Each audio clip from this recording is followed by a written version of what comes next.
Welcome to this regular meeting of the Lakeville Area Schools Board of Education. This meeting is officially called to order.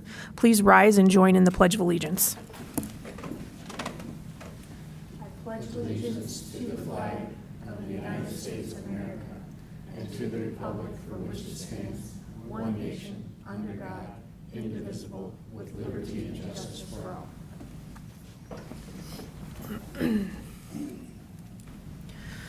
Board members in attendance tonight include Director Kelleher, Director David Anderson, Chair Baker, Director Lind, Director Dr. Carly Anderson. The board is joined by Superintendent Dr. Doug Van Zyl and members of the Executive Cabinet, Bill Holmgren, Brenda Albrecht, Dr. Emily McDonald, and Stephanie Cass. We'll hand it over to the superintendent for good news. Thank you and good evening. A couple of items for you just to elaborate on for good news. Our last day of school was June 5th for our elementary students, and June 7th was the last day for students in grades 6 through 12. Congratulations on another amazing year to our staff and students, and hope that everyone has a safe, relaxing, and fun summer. Enjoy some fun on these last days of If you wanted to see some of the fun that was enjoyed on the last days of school, visit the district's Facebook page. Congratulations to our graduating class of 2024. We had 1,028 Lakeville area school seniors celebrate commencement on June 6th at Mariucci Arena at the University of Minnesota, including 500 students from Lakeville North and 528 students from Lakeville South. 24 Lakeville Pathways Academy seniors celebrated commencement on June 5th at Brackett's Crossing Country Club. Congratulations and best luck in your future endeavors to the class of 2024. Lakeville North students take home Best of Show at a visual arts exhibition. We had 4 Lakeville North students that took home Best of Show award, did an art award of the 2024 Minnesota State Visual Art Exhibition on May 11th at Purchett Center of the Arts Education in Golden Valley, Minnesota. Congratulations to the following Best in Show artists: Kiona Crawford, Tate Bauman, Riley Scholler, and Novella Hainman. Kiona was Portraits of Film. Tate was Moment of Impact, which was digital photography. Riley was for sculpture called Life Expectancy, Ego Knows No Love. And Novella was in ceramics. Ready, Set, Achieve is set to back to school readiness event is designed to ensure every student is ready for a successful school year. This includes school supplies, immunizations, books, snack packs, and vision screenings, all free of charge. This year's event will take place on August 20th from 12 to 4 at Lakeville North School Commons. Learn more about Ready, Set, Achieve and or how you can help support by donating supplies or by volunteering at isd194.org/Ready, Set, Achieve. The June Community Print newsletter will be landing in our mailboxes. This edition of the print news includes year-end highlights, summer resources, school board opportunities, and upcoming Highview Elementary School opening, and more, so be looking for that. We also want to congratulate our Lakeville South lacrosse team, girls lacrosse team, for their state championship. They secured the state championship title by defeating Prior Lake Lakers on Saturday, June 15th. The Cougars completed an impressive 19-0 undefeated season in 2024, earning their second championship in 3 years. Also, in case you haven't heard, we had a world record broken by one of our alum. Congratulations to Lakeville North alum Reagan Smith for breaking the world record in the 100-meter backstroke at the 2024 U.S. Olympic Trials on June 18th. We're incredibly proud of her amazing achievement and look forward to cheering her on during the 2024 Summer Olympics. We have been contacted by the city as well. I know at least one of our bands will be part of a pep rally for her. I don't know the exact date, but as we get that information, we'll share that with you as well. So that is our good news for this evening. I watched that. It was very exciting. It was very exciting. Thank you for sharing that good news. We'll move on to board communications. We did have one person for public comment tonight, kind of talking about building up our staff morale and making Lakeville a great district for all of us. So that would be all that I have for that, unless any other board members have anything to add to board communications. Okay, hearing none, we'll keep moving on. Do I have a motion to approve the agenda tonight? So moved. I have a motion by Director Lind. Do we have a second? I'll second. second by Director Carly Anderson. Any discussion on the agenda? Okay, hearing none, we'll put it to a vote. All in favor, say aye. Aye. All opposed? Motion carries. Do I have a motion to approve the consent agenda? I'll make the motion. All right, we have a motion by Director David Anderson. Do we have a second? I'll second. A second by Director Carly Anderson. Any discussion on the consent agenda? Okay, hearing none, we'll put it to a vote. All in favor, say aye. Aye. All opposed? Motion carries. So the consent agenda is approved. All right, so we have some reports with recommended actions tonight. The first one will be the long-term facilities maintenance plan. Bill Holmgren. Madam Chair, Directors of the School Board, Superintendent Van Zyl. Yeah, tonight we get to talk about exciting budget information. I like to say it's exciting, but we'll start with our long-term facility maintenance plan. In order for us to get levy authority to do these projects, I need to review it with the school board. We did talk about it a couple weeks ago at the work session, but I'll go over it again now. Let's see, I'm figure out.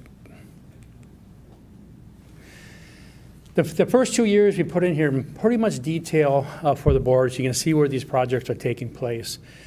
So you can see we have big projects at CLEC. That's one building we really haven't done a lot of work on when it comes to our heating plant. Again, 25 we've already put in place last year, so this is 26. So it's a year from now before these projects will be worked on. CVE, again, the part of the building that's not an addition, we have a lot of interior remodeling going on in that building. And a lot of plumbing across the buildings as they continue to age. And then just kind of notable some of the bigger projects here.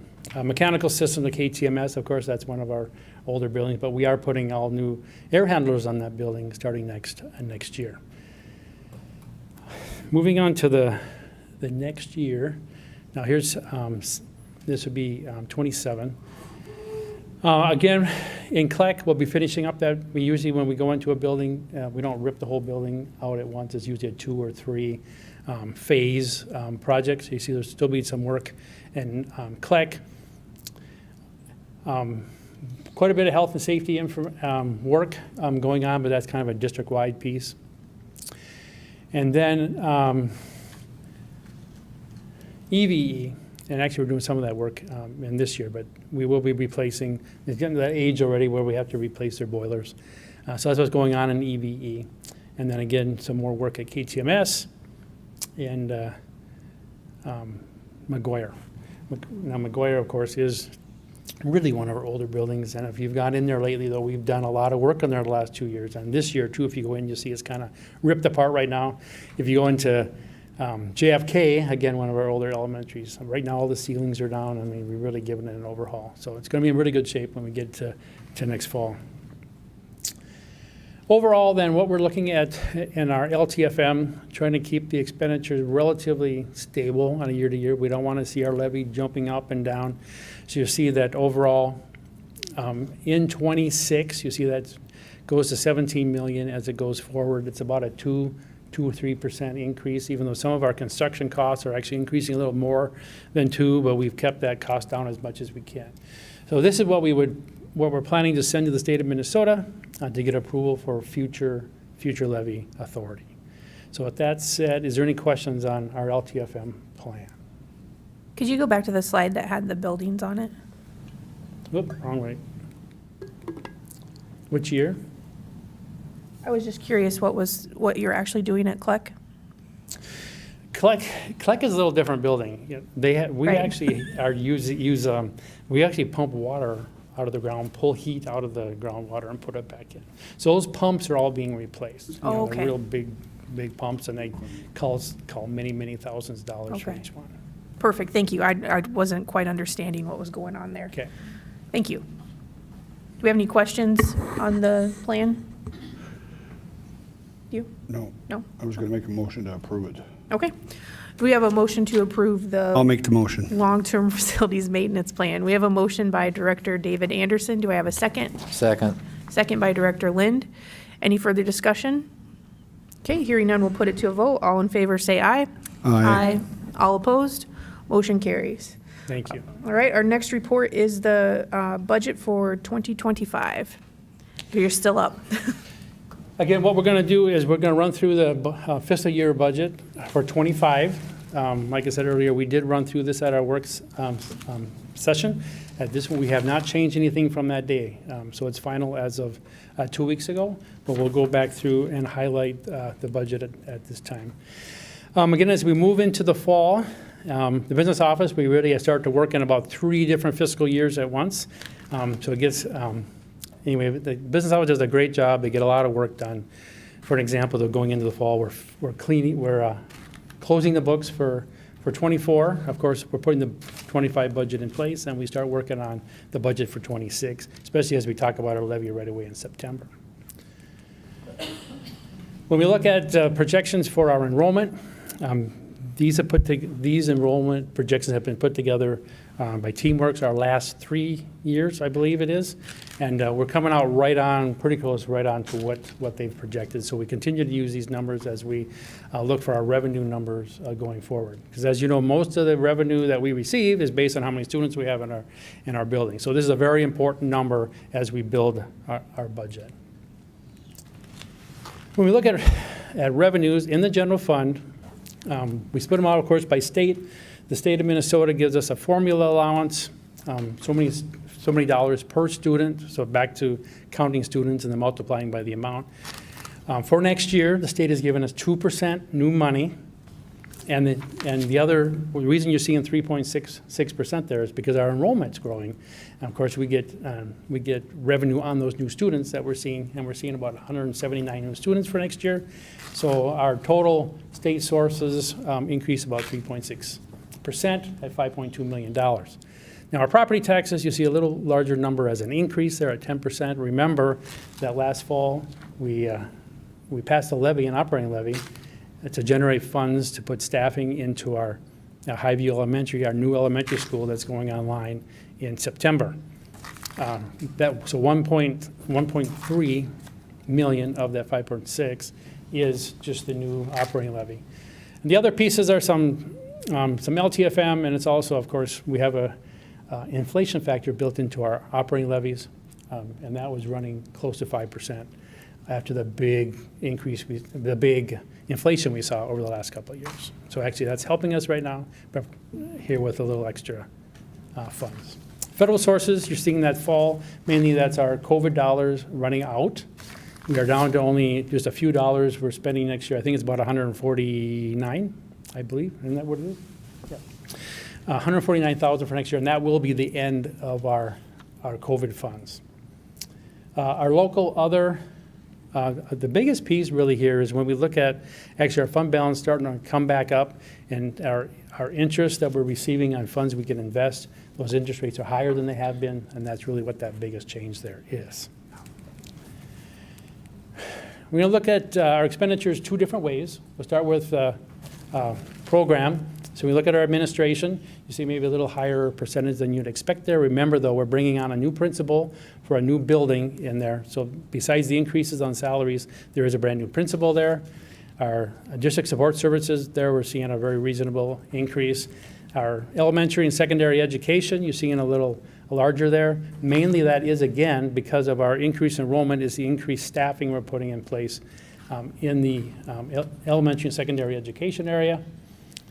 Special education, right at 4%.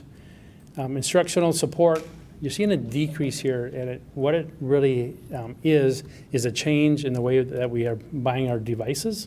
If you remember, we had a large lease go in place last year for new devices. Everybody received new devices in the last year, and now, of course, that's not there. So that's going down. Our pupil support services, what's sitting in here, of course, is our transportation.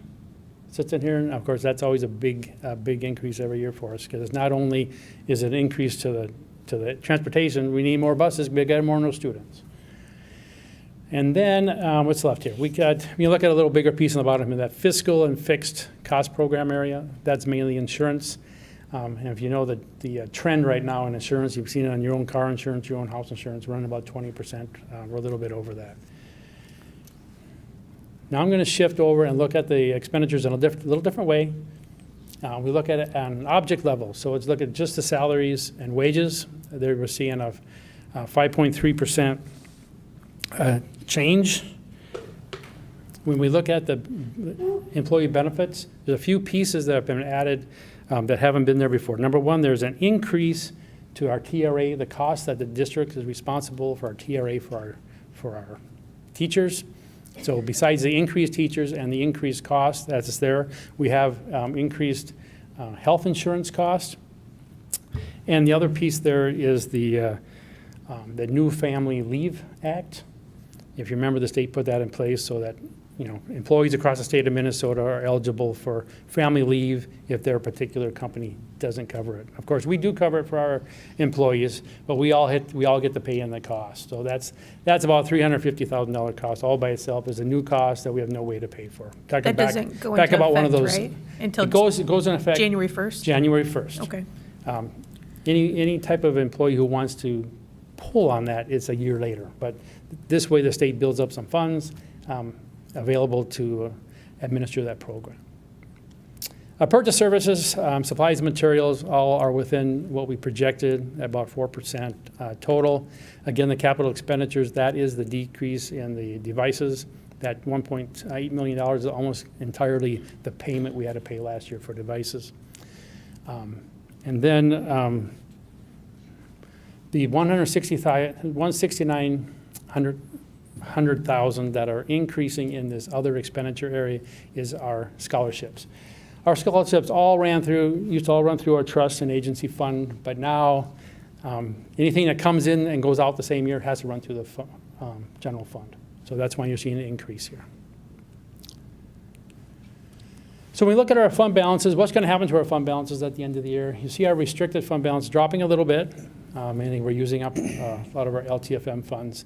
But the unassigned is really the one that we really watch. We look at the health of the district.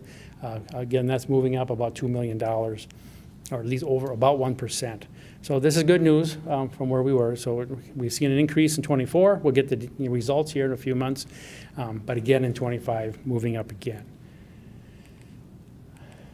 So here's what our fund balance is looking like. You can see that it's improving. We have a ways to go, of course, but we'll continue to work on it and get it back up to the 5% level. Again, like I said earlier, we expect the year that we're just finishing in 24 to actually be a little better than that 2% because of the way that we finished the contract with the teachers. But we don't have any details for sure, so we'll wait and give you the numbers as they come. I want to touch base on the other funds. Student nutrition, you see a fund balance increasing here about $660,000. Again, this is due really to all of our meals are free again, and these reimbursement rates are higher than we had in the past. So it's making a very healthy fund balance for us. I think it might give us a little bit of a problem in the future depending on what the state of Minnesota does. For many, many years, we were limited to 3 months use in our fund balance. And they allow that to increase as most school districts saw increases in their fund balance, especially during the pandemic, as the reimbursement rates from the federal government were very good, very good. So they changed it to 6 months. Now they're talking about changing that back to 3. And of course, we're over 3, so we can't keep that much in there. So we're looking at what we can do to use these funds. We don't want the state to take them away from us. So we're looking at coolers, freezers, and so forth that we can spend this money on. And we'll do the best we can to make sure we have done what we need done for that. Maybe just want to remind them that it's a restricted fund. No. Right? The general fund we just talked about is the only fund in our district that we can use funds pretty much across the board, anywhere we feel like we want to use it, right? But when we get to Fund 2, we get to Fund 4, which is our community education, the building fund, debt fund. We can never take any funds out of those funds and use it in the general fund. It's only a one-way street, so to speak.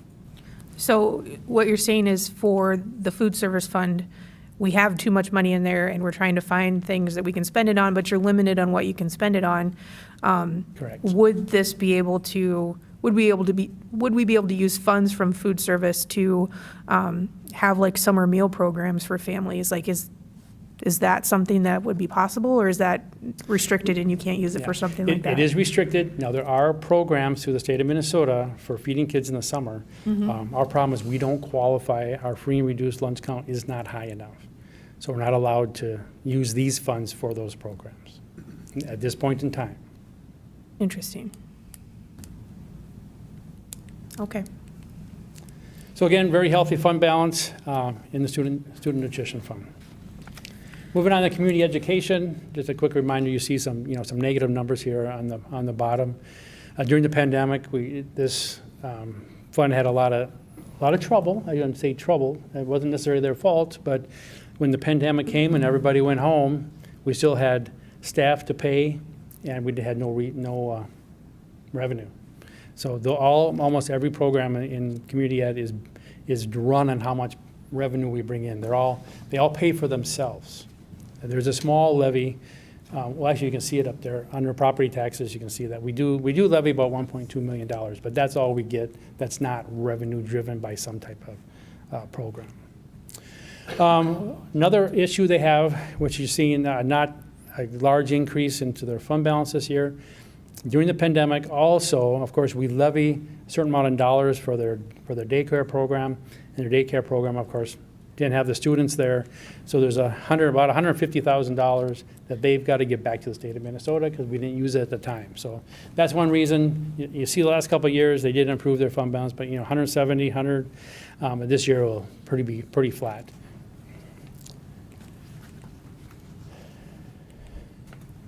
Building construction. Now, this is one fund that we will be dropping our fund balance in. Of course, this is on purpose. We're spending now the last funds on our new building. A lot of retainage out there yet, so there'll be quite a bit of volume still actually going out the door for that building. And also, any of the bonded funds that we have for LTFM also run through here. So there's about $10 million just in LTF that runs through this fund. So when you see it dropping 17 million, that's normal. Last year, of course, we sold some bonds, so we didn't see that drop. But this one tends to go up and down, depending on what we're doing. And as we look at future facility projects, again, we'll sell bonds or go up, and then we'll spend it down. It's kind of what happens in this particular fund. Debt service, again, we can levy on a yearly basis 105% of what we actually need to make our bond payments, which we do every year. In case we have a group of people who don't pay their taxes, and we don't want to be short on the funds we need to make our bond payments. But what happens over time is we really don't need that full 5%. So the fund balance builds up, and then we turn around and give those funds back. So when you see a decrease there of $800,000, that's actually funds that we're under levying in the levy, and those actually just go back to our taxpayer as a lower tax increase.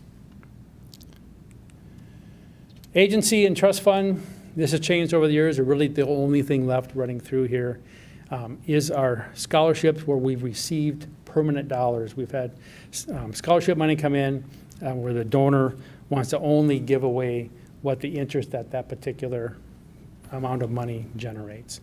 So that's why you see the fund balance the last 3 years being the same, because we get the revenue, we give it away to the students, and then we start over the next year again. Internal service fund, that's really our insurance. We're self-insured both with our dental and our health. This we started about 5 years ago. You can see how that fund balance has been growing very nicely. Once we get up to about 25% in that fund balance, we're going to feel pretty good about trying to buy down some of those premium increases. But actually, the last couple of years have been pretty good. Market's running close to 9%, and our increases over the last 2 years have been 5%. So you see that fund balance being expected to be about 7.8. Once we get a little over 8, we'll be up to that 25% level. So this, again, very good news when we look at this fund. Slowly increasing that fund balance. Now, just take a look at all the funds in one place. You can see that now for Lakeville schools, our total expenditure budget here is almost $300 million. So, we are a relatively large school district in the metro area, and those numbers are starting to get some pretty big numbers. But when you look at the fund balances, way on the right, what we expect those fund balances to be, we're seeing increases, of course, in the general fund. We're seeing increases in student nutrition. and a small increase, of course, in community education, and then building fund coming down to 7. Debt service down a little bit, down to 3. So it gives you, I think, a good picture of the whole, the whole budget in one place. Now, just a reminder, we saw this already, but I just want to kind of circle around and talk about our general fund one more time before we get to the end tonight. We're expecting a $2 million increase in our unassigned fund balance is almost 1%. So as we talked way last February, and when we looked at our projection on what's going to happen here, we're looking at probably about a 1% increase in our fund balance on a yearly basis till we can get up to that 5%. So we're looking at 2 more years before we can get up to that 5%, where of course, where the school board's fund balance policy is at. Can I ask a question? Yeah, with that said, is there any questions? Yeah, is there anything, oh, sorry, is that okay? Go for it. Is there anything still left with the legislature that we don't know about the funding that might change that picture for us? Well, I do apologize. There's one piece I didn't bring up. We did get some money this spring during the legislative session that we know we can use for the READ Act. And that is about $950,000, so that at least we know now what we're going to receive for that. And we're trying to balance that training as best we can so that we don't run out of those funds and we don't have to use general fund dollars for some of these new costs. Before we ask any more questions, just for attendance purposes, at 7:26 p.m., Director Thompson did arrive at the meeting, so he is present. Thank you. I flew in from Colorado. My arms are tired. Such a great dad joke. Director Carly Anderson, did you have more questions on that? I don't think so. So, I mean, I know we've talked in the past about unemployment, and you talked about paid family leave, so it sounds like unemployment Sure, is... we can touch base on unemployment. At this point in time, in 24, and we know in 25, we've budgeted the unemployment we know that we're going to pay, but we've also budgeted revenue to cover it, because the state of Minnesota has set aside money to reimburse us, but at this point, we know that that's going to run out in 26. So we're hoping that the legislature will do something about that in their budget session next spring. But at this point, we're covered. So the only real cost that we're having to put out, of course, is for that Family Leave Act piece. It was about $350,000. We know that we have to pay. It will come out of the general fund. But the READ Act at this point in time, what's come forward so far, is covered with funds, and so is the unemployment. So I just have a question. As a board, like we've been talking a lot about our procedures around the budget and making sure that we have the right checks and balances in place to maintain our budget. So my question would be, like, what checks and balances do we have in place to keep us on track for our spending for the year? So, for example, for classrooms, like we look at classroom sizes before we would hire another teacher. Who's the person in place for like administrative positions or paper supplies, or, I mean, because we can't just keep saying, oh, we'll just bring it back to the board and have them, change the budget and approve more money. Like, what seems to be the thing in place that helps us stay on track for spending for the year? Okay, well, first of all, we do allocate funds directly to the buildings for, like we talked about, paper. It's their responsibility to stay within the budgets they get. So any type of supply piece or even on the staff development, there's funds that go directly to the buildings, and the principals manage those budgets. And we expect them to stay within those budgets, and we give them we report out to them every single month where they're at, so there's no surprises at the end. Okay. That we have, when we talk about staffing specifically, there is a formula put in place for all of our staffing in our buildings. So Does that include the district office? The district office, I would say yes. Okay. If there's a change needed or not, I'm not going to say needed. There's a change that some particular department wants. That's something that comes together as a group, and we discuss that. And first of all, is there money even there to do it? So does it come through you? Like say like in our district office staff, someone comes to you and says, I want to add this position in the tech department. Like, are you the last man standing as far as saying, yep, we can do that based on our budget, or no, we can't? Like, I guess I'm just trying to understand the difference between the buildings and the principals, and then how the district office manages that too. Because that's part of our budget too. Oh, absolutely. Yeah. Yeah, so, yeah, I guess, I'm kind of the last man standing where I say, nope, there's not enough money, or we can make that work. But yeah, it goes through a process first on the need before it ever comes to me. Okay. We've made some adjustments in the last couple of years where before a department maybe would come to Bill and say, hey, I need this. Now we've got finance department, HR department, if it's special needs department, the directors have to be a part of that conversation. So it's multiple people having to explain the situation that they're in, take a look at their budget. Are they able to adjust dollars someplace else to cover some other particular need? Where before it was probably somebody had an issue, they'd go to Bill, it would either be yes or no. Now there's multiple people involved in that process. Myself, our executive cabinet, the director in that team as well would come and have to be able to explain where that is. But really, for the most part, the things that have happened in district office over our last couple of years are restructuring. It's not necessarily additions to positions from district office administration. There may be some other things that may be part of teaching and learning, an instructional coach or something like that, but they still have to work within the budget parameters that they were given when we developed the budget. Because our stance is, you're given a budget, you have to try to live within that budget. We don't have additional dollars to be able to give. The only exception to that would probably be, and Bill, you can correct me if I'm wrong, we get rapid growth in a school and we need another staff member, another teacher to cover that, then we're going to err on the side of trying to bring that staff member in if we can, unless there's a way to readjust a staff member someplace else across the district. Right. I guess what I'm looking at is when we have, well, not really policy, but like we do have kind of a policy, but I'm looking at like class sizes that we know, like these are the parameters that we've set, so we know we're going to have to add a teacher. It's black and white, like it's there in print. But we don't seem to have the same parameters around all of this besides a group of people getting together and say, oh, we've got some extra money, so we're going to add some positions. Because when I'm looking at staffing compared to like the past 5 years and where we're at now, like I expect an increase in all of our buildings as far as like teaching staff because we're growing enrollment wise. But I also see the same kind of increase going through at the district office level staff when we were in budget cuts and we're wanting to go the opposite direction. So I just want to know, like, what are the parameters and what are the discussions that have happened around that to keep us in check? I guess you'd have to clarify, because district office is more than just administrators. You've got tech Correct. department, you've got special ed department, Yep. you have teaching and learning department. So those aren't necessarily district office administrators. Those are folks who are supports and resources to buildings.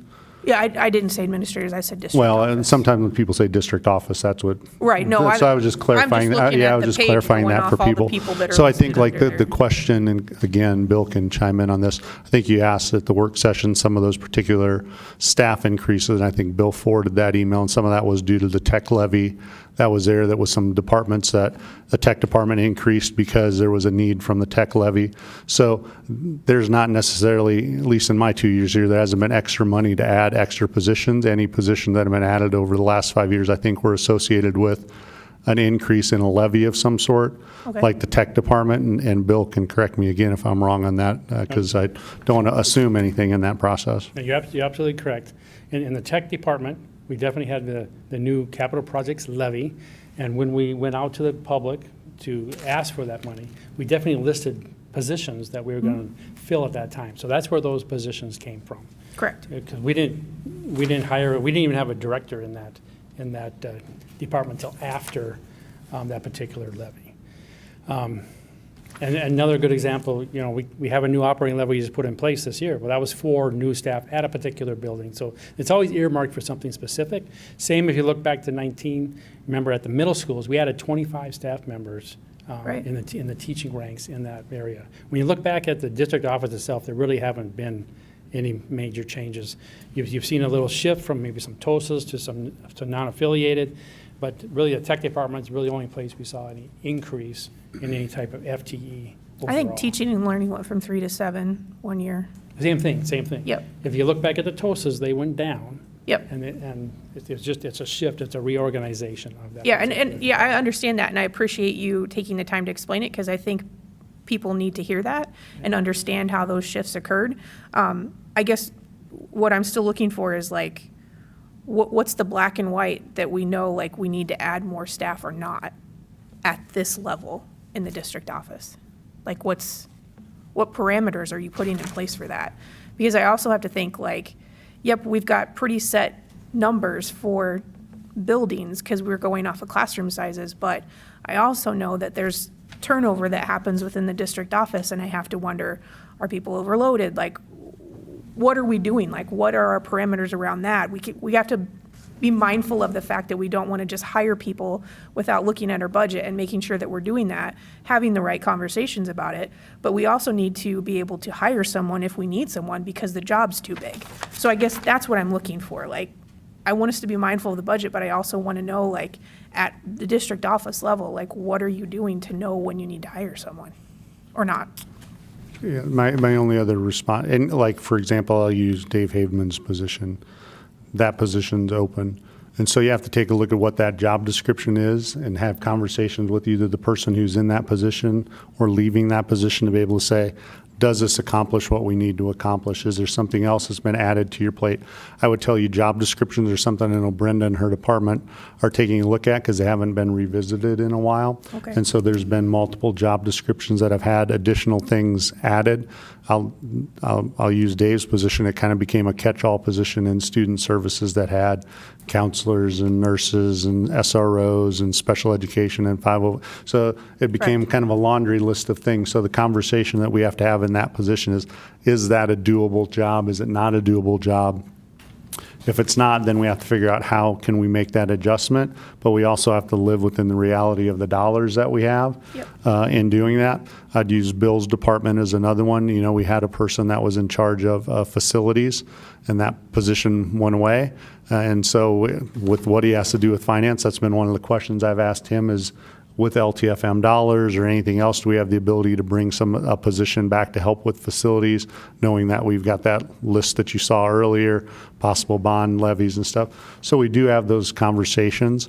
I can't say that there's black and white parameters in that because sometimes the needs of the district change depending on what happens within the district. Right, but I think, like, when we look at surrounding districts, you know, to what they're doing as far as, like, our classroom sizes, are we doing the same thing with our district office staff and what we're asking them to do? Like, you know, there are other districts that have way more administrators than Lakeville does. And so then I'm looking at it going, do we need stuff like that, or are we just, like, divvying it out and piling it all on one person? Or, you know what I mean? Like, Yeah, I'm just asking, I would say like, it's are we probably looking more. at I would those? say it's probably more of the latter, Yeah. just based off of the numbers of if you're taking a look at administrative office, not just district office. Right. Sorry. There's some of that, I think, as well as that the numbers of the people that we have, and I think Bill has shared that in the past as part of the budget of the numbers of folks as well. And so, sorry, I think another board member had a question. Director Keller.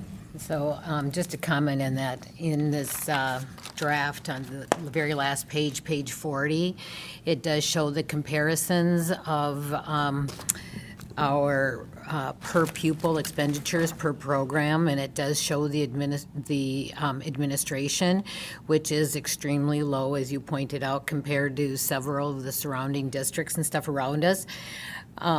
So, you know, I think that that's, in all my time on the board, our district office has always been run real lean, and every time we have the opportunity because of a person leaving or it becomes a budget issue, there's a re-looking at job descriptions and revamping departments to make them effective and making sure that the people we have the right people in place doing the necessary jobs. And if I remember in the past too, there's been some tasks that have been taken off people's plates because it's not at the right place or we didn't need them.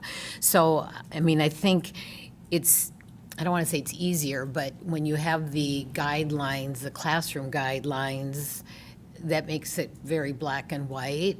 But when you're talking administration and constantly restructuring the role and the tasks and the jobs to keep that budget expense down, that's not quite as black and white.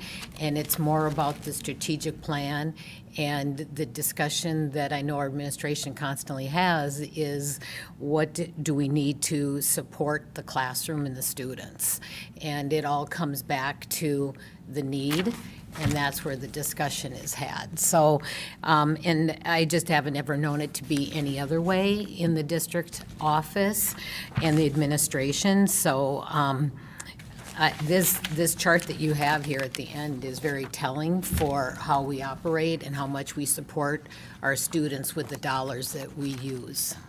Bill, would it be possible for like at a working session, for maybe you and Brenda to do like a presentation for the board on the district office, like organizational layout or chart or something, just so we can understand that better? And, because that, I mean, the thing is, we just went through like our teacher contracts, right? And we're listening to all of our staff come forward, and a lot of things that I hear are supports for staff members.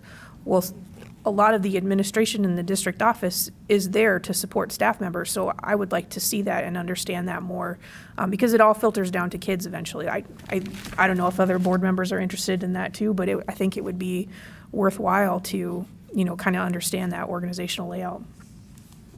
We can certainly do that, that's not a problem. And I think we shared, there was an ask not too long ago for the Correct. organizational chart, and I forwarded that on to you that Yep, showed. yep. So I think the board members have that, so we can touch base on it again. Yep. Yeah, I guess I just want to hear An like what explanation of people it, are yeah. doing. Yep, yeah, I've seen the chart. Do any other board members have questions? Director Carly Anderson?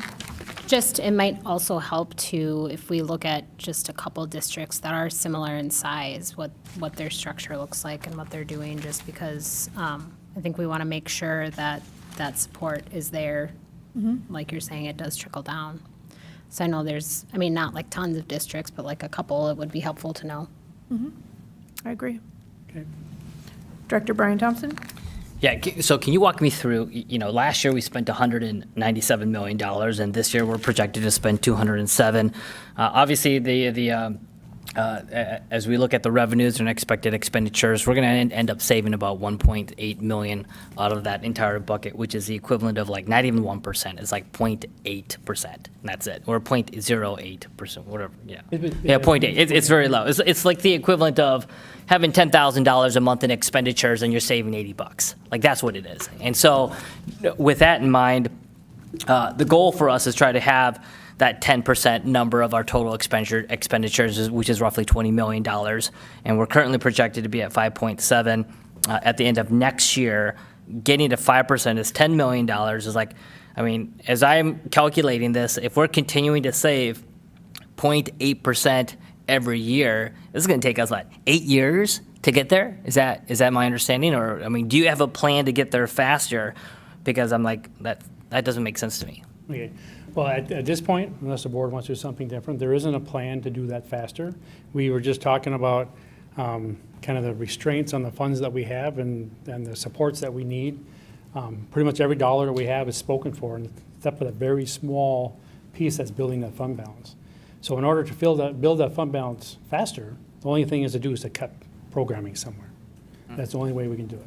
Or, of course, to go up for more new operating levy or something of that effect. There's only two ways to increase that fund balance: so spend less or bring in more revenue. Yep. That's it. And the only way we can get new revenue is to ask the community for it. Okay. Director Carly Anderson? I guess I'm wondering about the history of, when we get additional funding from the state, and I know the last year was the biggest and didn't expect that kind of thing.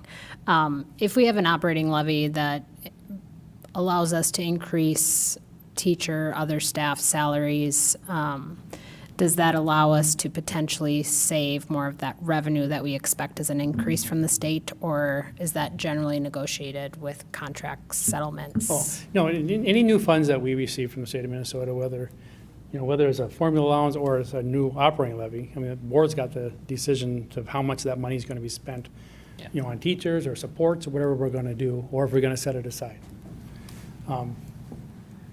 What happens is lots of times we get new money, of course, and then there's pressures to have more support, and that's kind of where the money goes on a yearly basis. So that's why it's hard, again, to build that fund balance, because we do have a lot of need for our students. And, we're not bank, we're not here just to bank money. We need to use it where it's needed for our students.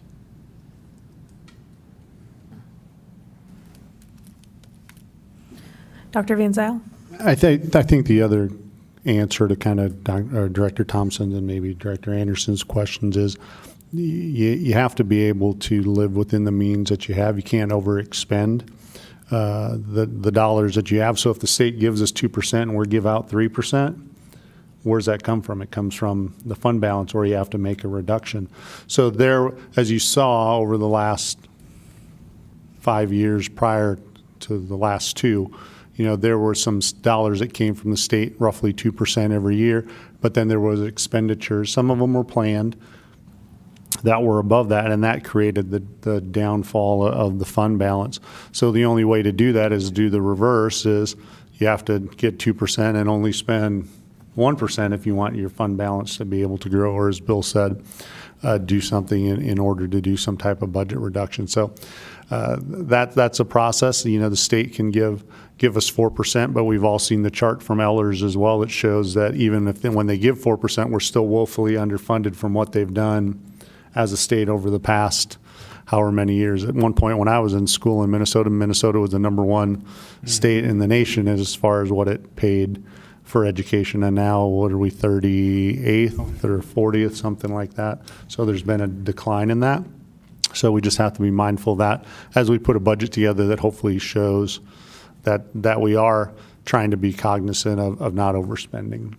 Well, and some of that decline that you see in the unassigned fund balance is because we were deficit spending. They were spending it down because it was over the 5%. We just didn't stop it soon enough. Had COVID in there, didn't help out a lot. Yeah, that was that planned, and then you had COVID and other things into that mix. Absolutely right. Yeah. Director Thompson? While it may not be for this discussion, I think there would be value to see what would the district propose for an additional $2 to $3, if not $4 million in additional cuts to get us to at least a 5% minimum fund balance, which is, I believe, what is stated in our policies. And so not need to have that discussion right now, but it is something that the board, we may want to entertain at the next working session to discuss, hey, is that something that you guys want the administration to go look into? But that's where it's at, so.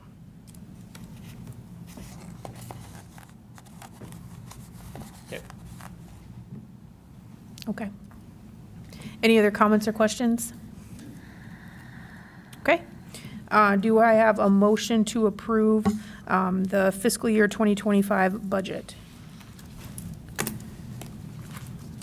I'll make a motion to approve the FY 2025 budget. We have a motion by Director Kelleher. Do I have a second?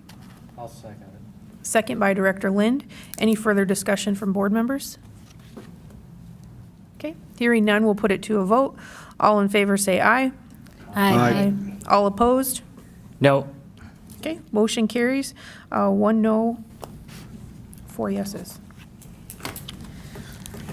5, sorry. Can't count tonight. All right, so we don't have any additions to the agenda tonight. Superintendent, do you have a report? Just very quickly, just a reminder that next week with the 4th of July, district office and several other buildings are closed as part of the reduction plan that we had last year. Our folks will be able to be reached. Several of them are working from home or they're taking off vacation days or whatever during that week. The other thing I'd like to do is Samantha, our new Orchard Lake Elementary principal, is over here, and if she wants to come forward, she can say something. If she wants to, she doesn't have to, but I wanted to at least introduce her to you, put her on the spot like we did Brett Lobin when he was introduced, because you approved her tonight in the consent agenda. So this is Samantha. With that, I'll turn it over to you. I am sad that Brett got such a turnout, but maybe I should maybe not be so sad. No, I just want to say I am just thrilled to be joining this team. I have been with Lakeville last year as an assistant principal, and so moving into this principal role this year is really phenomenal. I'm looking forward to building really strong relationships with my staff and my families and my students, and continue to do all the wonderful work we do here in Lakeville. So thank you. I just want to say hi and tell you how excited I am, and say thank you for all of that. So, that's all. Welcome to Lakeville. Welcome. All right. Do I have a motion from a board member to adjourn this meeting? So moved. All right, so I have a motion by Director Carly Anderson. Do I have a second? I'll second. Second by Director David Anderson. I just have to say I can always count on you, Dave, for Motion to adjourn.